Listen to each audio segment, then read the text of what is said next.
প্রায় 2-3 বছর পর মাসি শাশুড়ি ওনার নাতিকে নিয়ে আমাদের বাড়িতে ঘুরতে এসেছেন। এসেই কিন্তু আমাকে প্রথমেই জানিয়ে দিয়েছেন, দেখো বৌমা, আমি কিন্তু 2-3 দিন থাকবো তোমাদের বাড়িতে।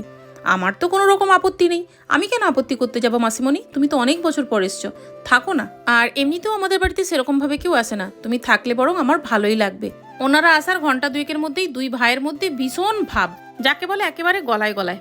ব্যাপারটা দেখে তো আমি ভীষণ অবাক হয়ে গিয়েছিলাম, তবে মনে মনে ভাবছিলাম, যাক গে, কারোর সাথে তো একটু মিল হয়েছে। কথাটা ভাববার 10 মিনিটের মধ্যে হঠাৎ করে দেখলাম বাইরে থেকে প্রচন্ড জোরে চিৎকার।